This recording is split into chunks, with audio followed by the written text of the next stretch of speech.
Oh, say does that star-spangled banner yet wave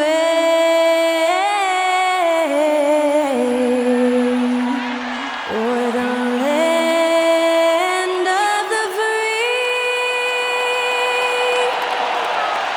and the home of the brave.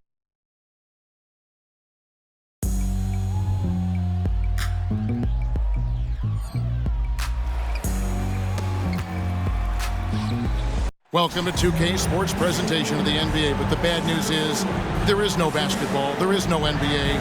The game has been, believe it or not, the regular season is almost over. Greg, for teams that are out of the playoff picture, what's important now? Well, I think, Kevin, first you need to self-evaluate. You have to check out your roster. Who do you keep? Who do you let go? And then once you figure that out, you start thinking about which guys to bring in. And the starting lineup for the Timberwolves. They've got Edwards.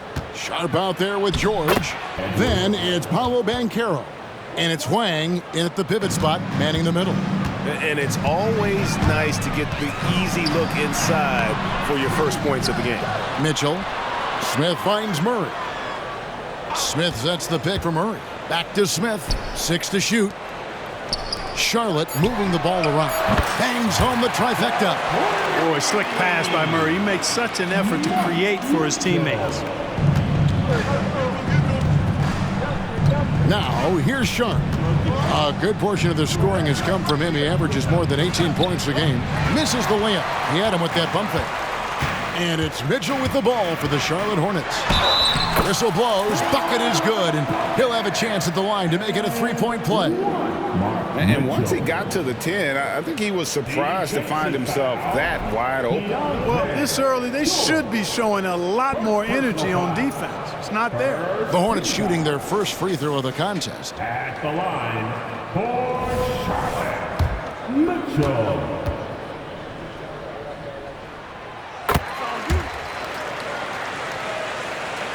First quarter, just over a minute played. Murray against George. Pass to Sharp. Passes it to Wang. The 9-footer's on the mark. The Hornets have gone 2 of 3 here to start out the game. Here's Murray. That one's in, his first shot this game. Well, the contact not affecting Murray one bit. This guy is a really naturally strong player. And here's George for 3. That one's off. He starts the game with a miss. Hornets have gone 3 of 4 from the field to start out the game. Bean passes to Smith, and the shot goes in. Only one miss in the first 5 attempts, clearly feeling it. It's a 6-point game. Clark, one benefit that Jabari Smith has had in his career is the wisdom from his dad. He has learned a lot. No wisdom like a father's wisdom, particularly when a dad has traveled the road that his son is traveling in the NBA. I'm sure his dad learned a ton in his experience that he has passed on to Jabari Smith Jr. in a way that's benefited the younger Smith. Here's Sharp. Shakes him, and it's sent back by Mitchell. Smith dishes to Murray.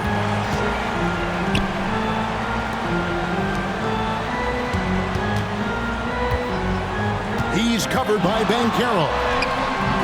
Banchero grabs the board. The defense did a really good job of choking off the middle there once he got inside.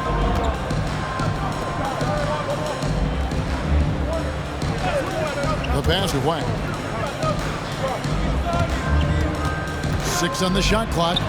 Banchero, that's good. Getting it done in the paint. Banchero using his big frame to carve out space inside. Charlotte has gone 1 of 2 from long range in the first quarter. Inside, Levine kicks to Smith. Smith on the wing.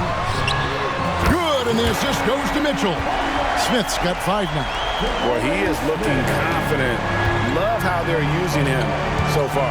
And you know what? They're going to keep using him. I mean, he'll be the centerpiece of their offense today. You can bank on that. Outside Edwards. Edwards drawing the double team. And plenty of contact on the shot. So, 2 free throws coming up. Right here he is, the first overall pick of the 2022 draft, Paola Banchero. And the top pick because he's a 6'10 playmaker. Banchero has a tremendous feel for the game, great vision, passionate, and endless potential offensively. The future is shining bright for Banchero. He's a multifaceted big guy who can really, I think, be the centerpiece of an organization. 2 minutes remaining in the first. Levine inside the three-point line, and he connects with the jumper. Whatever the defense gives, that's what he takes. A sign of a skilled offensive player. Noel passes to White. Now, here's Banchero. And Zach Levine gets the whistle that time. That's his first foul. First personal foul. Second team foul.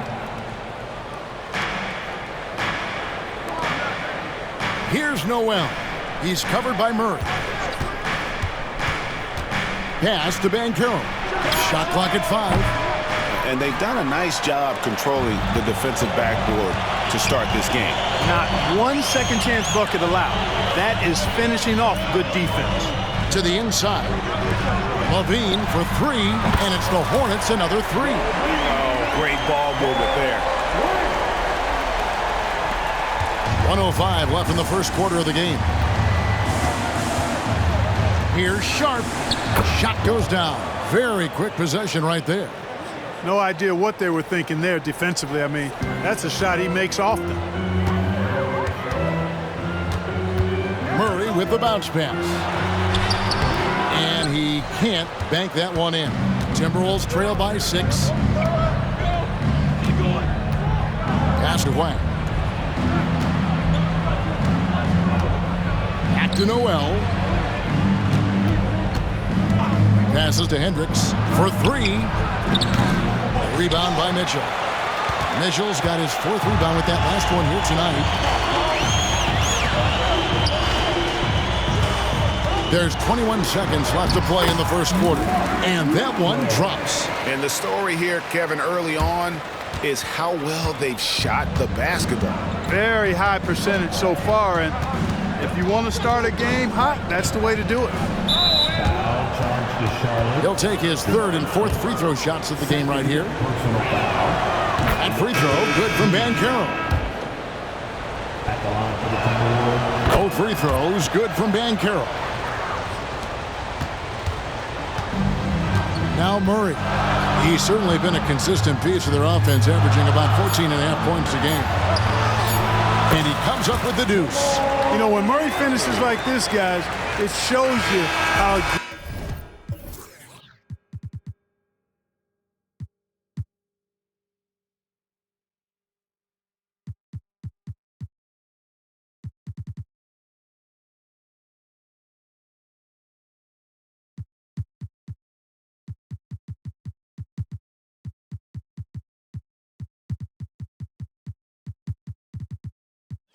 aggressive his mindset is in attacking the defense. And so it's the Charlotte Hornets holding on to an 8-point lead heading into the break. Their lead is where it is because they've gotten good shots.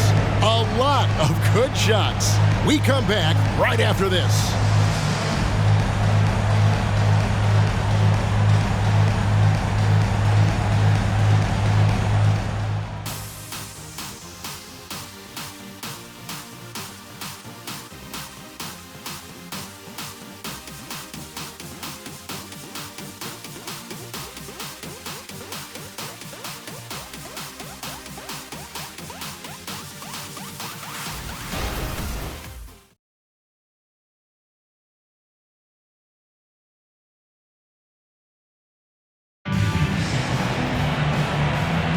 And thanks again for tuning in. If you're just joining us, we've played through 1 quarter of action so far. And a moment now to quickly take a look at the offensive approach for the Hornets.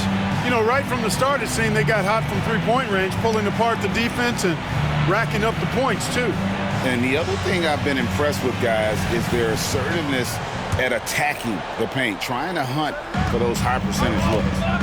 They've got Clark. James is out there with Macy, and it's Ajinça in its small forward. So that's the group out there for Charlotte. James finds Ajinça. Here's Macy. A chance there to push it to double digits, but it's off the mark. Timberwolves trail by 8. Here's George. Doesn't get it to drop for him. Good D by James.